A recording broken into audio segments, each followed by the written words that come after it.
Welcome to Focus on Teens. I'm Dr. Milton. I know it's been a while since we've had an episode up and running, and I really appreciate your patience in tuning in today to our program. There's so much happening in the world today around community violence, both home and in other places around the country. As I'm making this particular episode today, we are being saturated with news about what's happening in Baltimore and the quote-unquote insurgents purge of teenagers in that community as a response to a police brutality matter with Freddie Gray. Now, I've done lots of episodes on police brutality, these alleged incidents of police brutality, certainly this outcry for more humane and responsive community policing, particularly when it comes to young African American males, but it's extended to many other groups as well. And I thought I would resume my work here on Focus on Teens with relaying some information about the impact of violence in teens' lives. So I want to share with you some of what exposure to violence does to teens. I want to give parents and viewers some options for what to do about it. And I'm also delighted to share that I am partnering with a number of agencies in the community on this issue, as well as making a decision to begin a specific private practice with teenagers to address their exposure and impact, and to work with teens and families and other vested and interested parties on how to help teens respond better and to have resilience in the face of the trauma exposure. So let's first talk about ways to recognize the impact of violence in the lives of teens. Now, teens are exposed to violence in many different ways. A lot of attention is focused on community and gang violence. A significant number of teens are exposed to domestic violence and are victims of abuse in their own homes. So you see, when we think about the construct of violence, oftentimes we just think about interpersonal violence and kids wilding out and, like in Baltimore with the quote-unquote the rioting and this sort of thing. But there's all kinds of violence that teens are exposed to. There's the domestic violence, the direct exposure of parents and parental conflict, and other adults in their lives and in the community who resolve conflicts in violent ways, aggressive and physical ways, emotionally abusive ways. There's also other forms of abuse, sexual and physical abuse, that are forms of violence.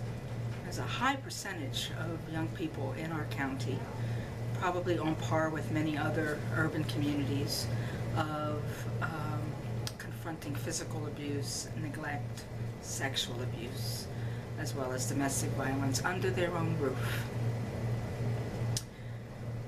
We're also seeing an increasing number of teenagers today who are experiencing bullying, cyberbullying via cell phones and the internet, and other forms of aggressive behavior from their peers. Now, this is pandemic right now. I am one of those people that troll the internet, and I'm watching video feeds and through Vimeo and Instagram and Flickr and Facebook, and I'm particularly interested in what young people are saying to each other and the manner in which they're saying things and expressing their opinions. Not all of it is negative or filled with vitriol and aggressive and behaviors, but there's a significant swath of these communications between teens that are aggressive and do constitute bullying in its very strictest sense. In future episodes, as I've also done in the past, I will continue to provide you information about cyberbullying, because that's a very important arena that young people are in, and we have to continue to shape policy and procedures and protocols about what's acceptable or not acceptable in the way of communications in that medium. For example, terroristic threats and threats of any kinds, threats to personal property. I mean, these things are already, by law, constitute zero tolerance policy. But so too are, passing along sexually explicit pictures of your peers or your acquaintances. I mean, that's against the law as well. And as I said, I will continue to do episodes that highlight this, because this is a very important area for us to be operating in and educating people about. The average American teen spends more than 70 hours a week with some form of media. Think about that. Between internet, television, and video games. And a growing body of research indicates that high doses of media violence can compromise learning and increase aggressive behaviors. I mean, the evidence does suggest that in some studies. In other studies, it's fairly negligible. But more and more, we're seeing the more that young people are exposed to the electronic digital media, the more tendency there is for aggressive behaviors, and that's a concern. An additional concern in adolescence, and this is a very, very big topic, has to do with the hidden epidemic of dating abuse. Physical, sexual, and emotional abuse by a dating partner. It's all too common. This starts early and affects both females and males. Now, I've been doing therapy for a lot of years with teenagers, and I think I've started doing my work with teenagers back in 1978 or 79, and this has been a consistent theme over the 3 decades that I've been doing the work. This is a very complex issue. It is one worthy of, again, further detailed exploration. It has to do so much with social learning, what preteens and teens have learned from older females and males in their families and in their community, where they take in messages about the proper way for dating and interacting and sexuality and sexual relating through all mediums of television, magazines, books that are read. And there's a large social learning component to this. And then there are sort of more complex issues that are more personality and psychodynamic in nature, and some, quite frankly, disturbing trends around pathological aggression in these relationships. But rape is too common, date rape. In other words, when a girl says no, she means no. And certainly if you combine the dating with drugs and alcohol, it can be harder to put limits and restrained behavior and less exhibited behaviors come to the fore. So there is this collusion about drugs and alcohol. There's this way of socialization about males and females. There are the complexities of social learning and role models and exposure to the normative behaviors between males and females. And I want to say also it's quite common, some of these same behaviors, not just in heterosexual relations, but also in homosexual relations. Some of these same patterns exist with control, domination, sexual exploitation, rape, etc. So teens are definitely impacted by this and exposed to this. According to a national survey of high school students, nearly 1 in 5 female teens, that's 17%, and nearly 1 in 10 male teens, 9%, has experienced physical and or sexual dating violence, this is according to a study by Ackert in 2003. Equally disturbing is the fact that approximately 1/2 of the students who were experiencing dating abuse also reported that they were still in the relationship because they feared physical harm if they tried to get out of it. Again, this is a pattern of subjugation that we see in adult relationships that start quite young. There's all these confusing feelings, oftentimes the unmet psychosocial needs of girls and boys predisposes them to being in these connections with others who, quite frankly, there's a vast confusion about what love is, what like is, what, sort of, again, the exposure to different roles, about caretaking, people pleasing, and all these other things. And certainly at the root of a lot of it too is the self-esteem of these young girls who don't know that they can expect better, do better, be better in relationships. So that's a very staggering statistic. Teens are experiencing it. 1/2 of students, even when they disclose dating abuse, and that's physical, sexual, emotional abuse, they remain in the relationship. In a survey of male and female college students, more than 1/3 of the students had experienced some more of relationship violence before coming to college, and 1 in 4, or 25%, reported experiencing relationship violence during college.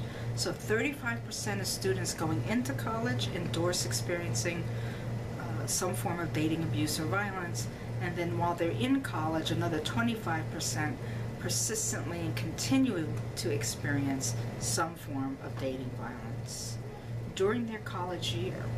I mean, dating violence is a school and college health issue, and I think we are starting to see more and more attention to these issues with the student awareness, student assistance counselors in the school, the social workers, with programming, bringing in experts and coaches and child development and other kinds of experts into the schools to begin to address these issues, particularly with our preteens and our teens.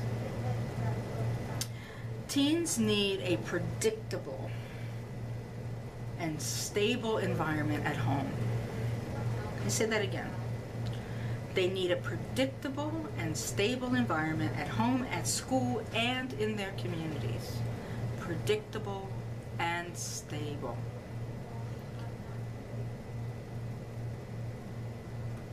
This makes sense because, you know, when they're younger children, you think about that. I see a lot of parents of young kids who talk about the need for the structure, the routines, the way to keep things constant and familiar for young kids, to develop habits, right?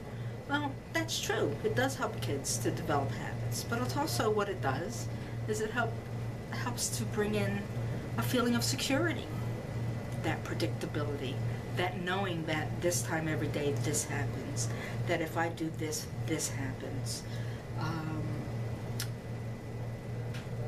Teenagers also need to feel safe, nurtured, and secure. In fact, I would argue that when there's the chaos, and chaos can be generated from, you know, the domestic violence or the disruptive, catastrophic loss or just a loss, when that is the environment that the teen is exposed to, then that lack of stability can give rise to some very irrational and unstable behaviors as a response, right? Teens growing up in fear and chaos tend to spend more time in the survival brain, trying to feel okay, rather than in activities that develop their prefrontal cortex. And this is very important. When you feel under attack, when you feel threatened, you're in the fear, fight, or flight mode. That means your brain is swimming in cortisol. When your brain is swimming in cortisol, you're in a reactive mind. You're in a survival mind, a survival brain. Think about it like this. You're standing on a curb. You step off the curb. You see a bus coming at you. Well, fight or flight, cortisol going to your brain, recognizing the danger, immediately prompts you to do a series of actions to avoid being hit by the bus. So it's an automatic process. I see an imminent threat, I see imminent harm, and I'm going to do what I can to get out of it. I'm in survival brain. So you'll jump backwards back onto the curb, right? To avoid getting hurt. Now, if you were in your regular brain, which is fielding sensory information, which is all the different components of the brain are operating, your cognitions, your emotions, your different sensory perceptors. You in your rational mind, you're something like, look to your left, see the bus, and say, this is a blue and red, white, and blue bus that's about 9 feet off the ground. It's got a 5-foot window in the front that's tinted. There's a woman driver that I can see. They have huge tires. They have a license plate with X numbers on it, right? So when you're in your rational mind, you have the capacity to take a full view, a measured view of that particular item. You're processing all the information related to that item, and you can make judgments, interpretations about it. You can make measurements in your mind. You have perceptions about it, right? But when you're exposed to imminent harm, your brain locks that part of you off. It closes, because if you're about to get hit by that bus, you don't want to be in the part of your brain that's describing it, measuring it, smelling it, seeing it, for all its depth and perception. You want to be able to respond to the danger. So that rational part shuts off, the survival, reactive, fear, fight or flight comes on, and you take the step to get out of danger. All right, you see the difference? So what happens when kids are perniciously exposed to violence, that they're swimming in the cortisol, that we have kids that are literally, pressure cookers. They're literally not in their right minds, not in the mind of their rational thinking, the prefrontal cortex, where your judgment, your problem solving, your executive thinking, your decision making is. You're in this other part of your brain that's about survival. And anything and everything that is perceived as a threat causes you to respond in kind. Kill or be killed. Kill or be killed. That's what it is, right? So it's important to understand that. Now, all of us are in the process of adaptation, and these children adapt to their environment, but it's at a high cost, right? So for example, because these teens spend less time thinking from the cortex, they often have trouble paying attention, sitting still, controlling emotions, right? When you're in that survival brain all the time, then these other executive functions get compromised. So it isn't any wonder we start to see emotion dysregulation problems, difficulties sitting still and sustaining attention. I mean, look, what comes first, the chicken or the egg? I mean, that's a whole other conversation. But what we know for sure, all the research is showing that when there is this constant instability and exposure to the violence, that some of those executive functions do get compromised. And we start to see that very young in children. Now, what is this about? When we say adaptive, see, what adaptation means is you want to move away from feeling anxious and insecure, and you want to always make decisions to the best of your ability to facilitate comfort, adapting, adjusting, moving from a place that has some stress in it, some anxiety, some worry, some friction from stress, to a place of less stress, better coping, better environment. So kids are learning how to soothe, teenagers are learning how to soothe in ways that ultimately are not good for them. For example, with sex. So we're finding that, while teenage pregnancy rates have sort of held constant, actually, and in some places around the country have actually decreased in the percentage of pregnant teens, we're still seeing this sort of preoccupation with sexual behavior. And there's also the risk for tobacco and drugs for the obvious reasons, right? And again, it's all about self-medicating and trying to soothe oneself. The problem is with any one of these things, they're maladaptive because they ultimately give you a short-term sort of fix. I mean, certainly in the case of suicide, it's a terminal fix. But then it brings on, all of these things bring on other more horrible consequences down the road, right? Like now you're dealing with addictions, and you're dealing with the possibility of serious self-injury, or you're dealing with being inappropriately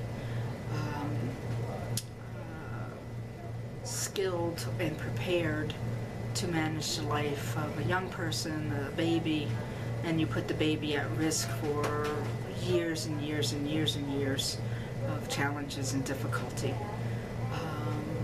either through forced foster care arrangements, or because of poverty, or because of, quite frankly, young people aren't prepared for the emotional connections to babies and what it takes to properly care for a child and raise a child into adulthood.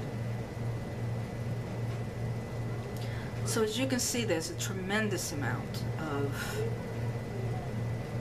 reasons that teenagers have struggles in our urban communities, particularly in communities that are charged with violence.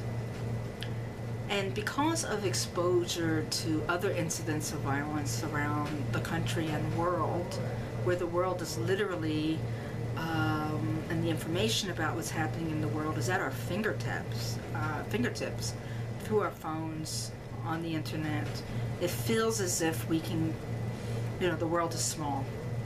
So, whether it's Jersey City or Stanford, Florida, or Missouri and Ferguson, or whether it's in Chicago, or whether it's in Baltimore, Maryland, or DC, or LA, or wherever other place it's happening, in London, in Africa, anywhere there are acts of violence, we have access to the information. And children are exposed to that, and they feel a little less secure and safe. They feel a little less able to cope and manage it. And when you compound that reality with something, exposure to violence under one's roof, exposure to violence in schools, exposure through the internet, through cyberbullying, then we can see the kind of enormous risk young people are exposed to. So here's some of the things we can do. You can consider the following things. You can help teens understand that they have the right to say no and the right to be safe. Make sure they know where they can get help if needed. Contact your local DV program. You can get posters and brochures and information about dating violence, and you can provide that, discuss it with your children, take it to the schools and give it to teachers. You can recognize that some populations of adolescents, such as runaways and youth that are homeless or that are in foster care or juvenile justice or in substance treatment programs, have higher rates of having suffered physical, sexual, or emotional abuse than their peers. So they'll need more support. Like, we can assume that if they're in these settings, if they're in a special ed school, if they're in a foster care placement, if they're in jail, right? If they're struggling, their performance is struggling in any kind of way, you can assume that they're not coping well, they're not adjusting well. Therefore, we have to lavish them with supports. The support can come from any adult who has a vested interest in seeing this young person turn it around and become more resilient and do better. It can be the coach, the pastor, the doctor, the nurse, the teacher, the janitor, the food worker in the school. It could be the bus driver. It can be any host of relatives, related or not related, in the community. It can be the police officer. It can be the cab driver. Any adult. When we see a kid not doing well, it is just screaming out for more support, right? And again, in this age of digital information and information at a glance, information on a dime, it's a matter of Google, internet, what are the resources in the community? You know, it's here. There are resources for teenagers. We don't have to go it alone. Now, they don't always come willingly to help, but if we normalize the help-seeking experience, we go with them, we help to transition them into help, we validate how important it is, we change the norms of it to say it's okay to get help, they'll take the help. I mean, ultimately, they want to help, right? They just have to peel through these layers of irrational thinking to get to the place where their base needs get satisfied. And the base needs are to feel loved and nurtured and supported and secure. That's what every human being wants. It's what the child wants. It's what the baby wants. It's what the teen wants. It's what the adults want. It's what the senior citizen wants. We all want security, nurturing, a feeling of safety in our lives.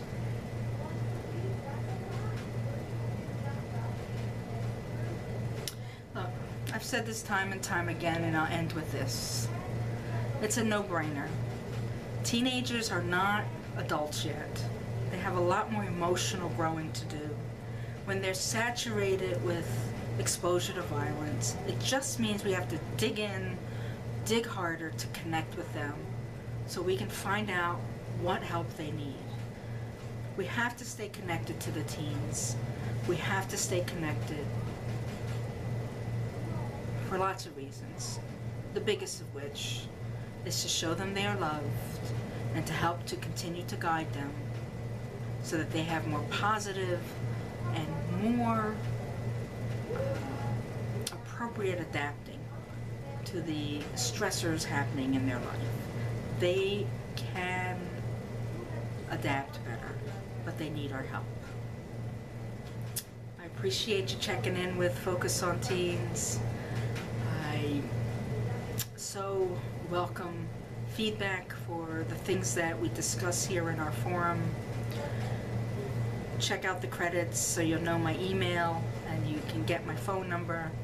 And if there's any way you think that I can be helpful to you and your teen in successfully navigating these stressors in their life to help them reach the full potential of their resilience and their potential, don't hesitate to give a call or send an email. Thanks so much. Be well.